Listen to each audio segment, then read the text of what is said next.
Okay, so now let's talk about inverse functions. And this is the last section that we've got for our discussion on functions in our discrete math class. And what we're going to talk about is the inverse. And so let's first define what an inverse is. So if we let f be a one-to-one correspondence from the set A to the set B, the inverse function of f is the function that assigns to an element B belonging to B the unique elements in A such that f of A equals B. Okay? Now, what I'm going to do is I'm going to imagine this back with our mappings, okay? And what we have here is we have A and we have B, okay? And we'll have A going into B, okay? And what we want to imagine that this is one-to-one correspondence, it's bijection, and we'll talk in just a moment as to why that's so important. But what we know is that F here, F is one-to-one and on 2. Okay, so if that's the case, then what we have now is we have this function g, which I'm going to say is equal to this thing called f inverse. All right, that's the symbol that I'm going to use. It's f to the negative 1. All right, when we're talking about functions, it's very important to understand that f to the negative 1 is not 1 over f. Okay, that's not how this works. It's not like a multiplicative inverse, okay, or an additive inverse. It's an inverse by composition. We'll take a look at that in just a moment. So consequently, we call it f inverse, and what it does is it's going to take every element in B back to its pre-image in A. Okay, so f takes all of the elements A to an image in B, and what f inverse is going to do is f inverse is going to take all of the images B back to their pre-images A. All right. Now, a couple of things that we need to know. One is why is it so important that f is in fact one-to-one and on 2? Well, the first one, let's start out with the idea of on 2. If f was not on 2,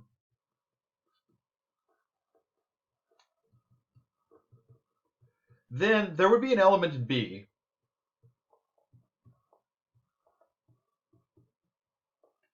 such that it would have no pre-image in it.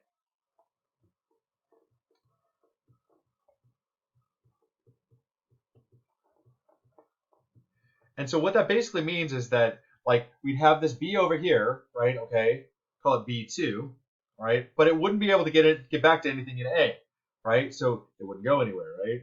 Be like, hey, I'm off here in nowhere land. And that's a problem because then the function would actually be undefined at that point. We can't have that. And so consequently, B is not going to be something that we have to deal with. What we need is every element that is in B in our codomain has to go back to some element in A.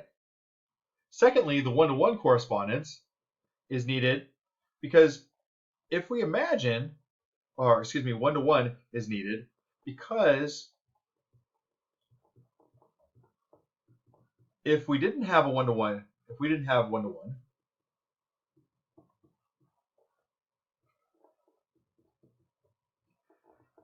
then what we'd have is, say, for example, like B here would go not only to A, but also would go back to A inverse. But that would be a problem under G. Okay, that would be a problem under G because, well, you know, and by the way, they would call it A2. That would be a problem under G because G would then not be well defined. I mean, basically what you would get is you'd say, well, what's G of B? G of B equals A. You sure? No, I'm not sure. Maybe G of B equals A2. So that's a big problem too. We don't want to have that problem either. And so consequently, we need it to be a one-to-one. If it is not one-to-one, then the function ends up not being well defined.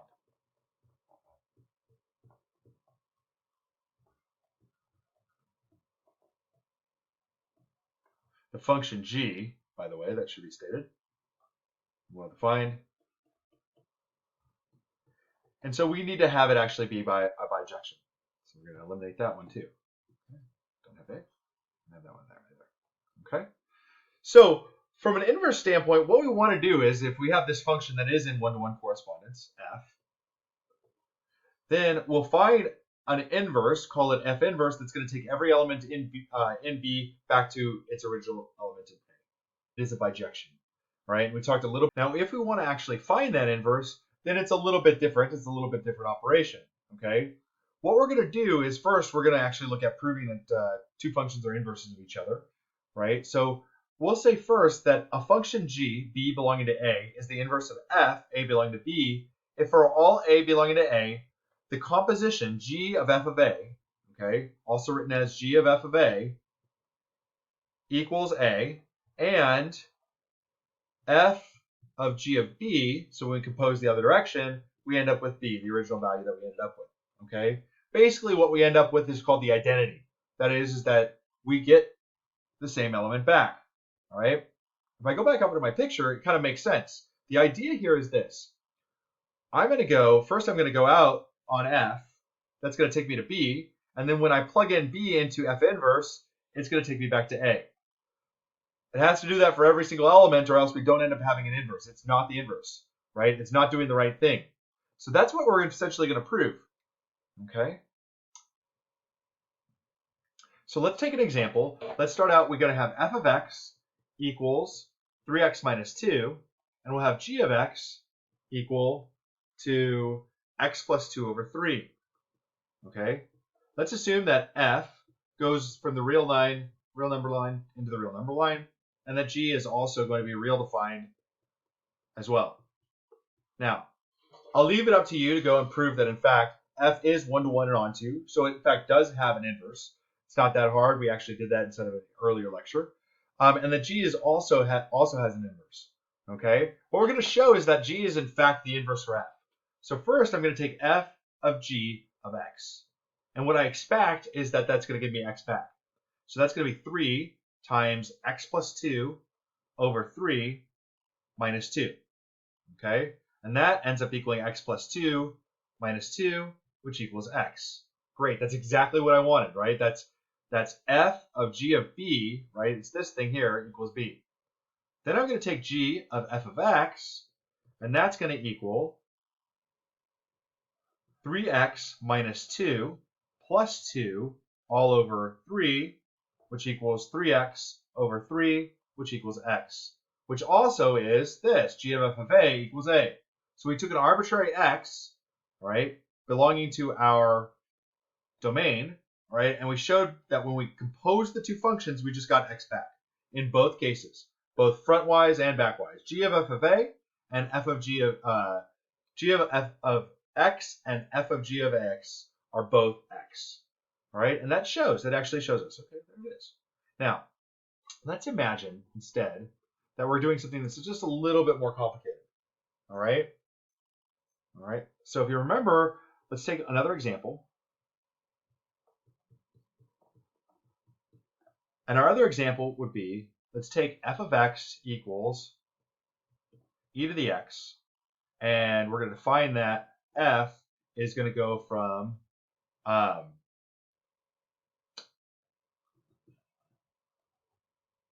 the real numbers onto the positive real numbers.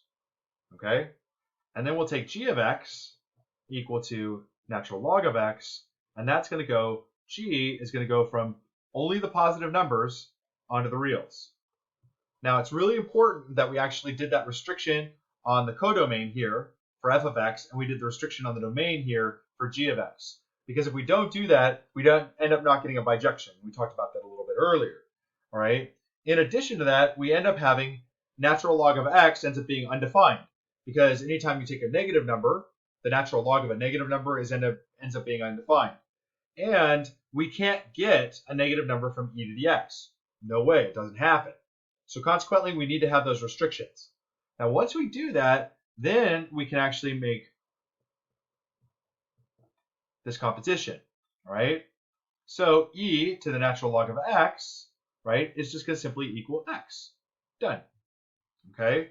And g of f of x is going to equal ln of e to the natural log of e to the x, which equals x. ln of e, which equals just x. All right? And so what we've shown is that f and g are inverses of each other. Now what we want to do is we actually want to talk about how do we go about finding the inverse of a function. And so we'll kind of talk a little bit about basically the idea that we're working with here on a very basic level. So let's say, for example, that I have a function f, and the function f, it takes a, b, c, okay, onto 1, 2, 3. And what it does is a goes on to 3, b maps into 2, and c maps into 1. Okay, so essentially what it gives us back is it gives us back a3, b2, c1. Now, this function is in fact one-to-one because if we notice, if I take 3, 3 is only going to map to A, 2 only maps to B, and 1 only maps to C. So we have it's one-to-one. And it's also onto because you notice, right, that there is a way to get to 3, 2, and 1, which is the entirety of our codomain, right, via the function. A maps onto 3, B maps onto 2, and C maps onto 1. So F is one-to-one and onto.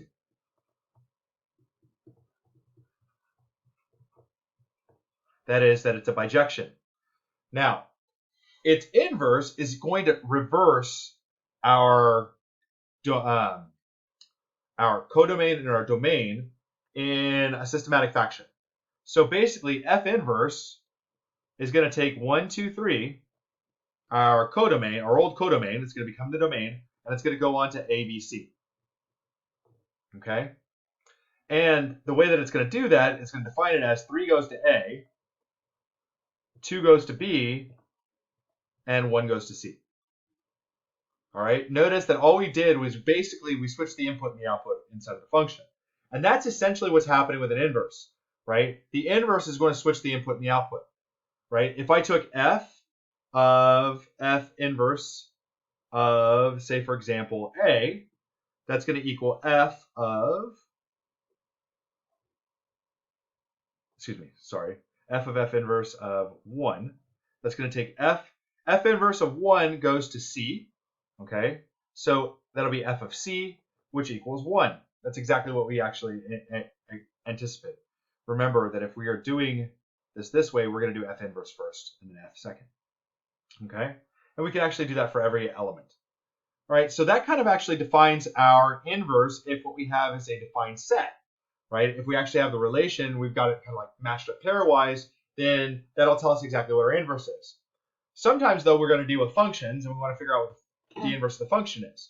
So let's take, for example, another example. And you've probably seen this. I hope you've seen this inside of your pre-calculus classes and your college algebra classes. So let's say, for example, that f of x equals x minus 3. Okay, very simple kind of function.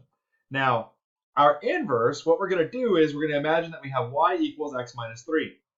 Okay, then, if you remember, we're switching the domain and the codomain. So basically, x will become our y, and y will become our x. And then, what we'll do is we'll just solve for y. So this gives me now that y equals x plus 3. Okay, so basically, you switch x plus y, switch x and y, and then solve for y. That's how you find your inverse. We'll take a look at another example. Okay, so consequently, f inverse of x is going to equal x plus 3. So let's go in and check to make sure that these are in fact inverses. So f of f inverse of x will equal x plus 3 minus 3, which equals x.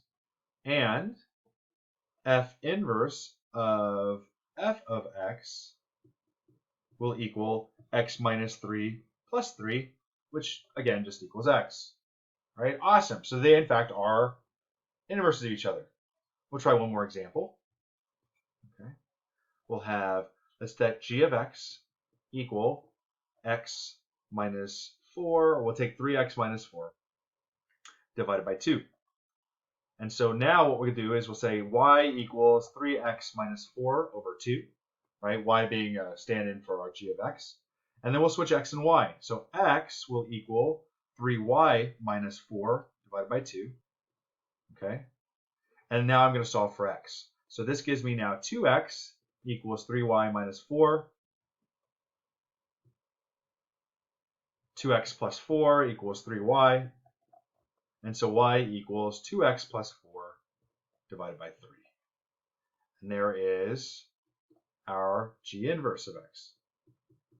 Once again, we'll prove that in fact these two are inverses. So g of g inverse of x is going to equal 3 times 2x plus 4 divided by 3 minus 4 divided by 2, which equals 2x plus 4 minus 4 divided by 2, which equals 2x over 2, which equals x. And then g inverse of g of x will equal 2 times 3x minus 4 over 2 plus 4 divided by 3, which equals 3x minus 4 plus 4, which equals divided by 3, which equals 3x over 3, which equals x. And there we are. We've proven these are inverses. All right. So what we've done inside of this section is we've done a couple of things. One, we talked about what exactly an inverse is, how it works from a functional relationship, and that'll end up being quite powerful for you as you work inside of computer science. You'll oftentimes want to actually generate functions that will allow you to go back and forth seamlessly between data sets. And that's actually a really important ability. The function, the inverse function is actually an inverse under composition. And that means that if f takes elements to b, then f inverse is going to take b elements back into a. Okay? For a function to be invertible, that is to have an inverse, it has to be a bijection. And so consequently, we've got to prove that that function is in fact one-to-one and onto. All right? And we show that that two functions are inverses of each other if, when we compose them, we end up with the identity. We end up back at x. All right? And so those are the big ideas that we got from this particular section. All right. This completes the lesson.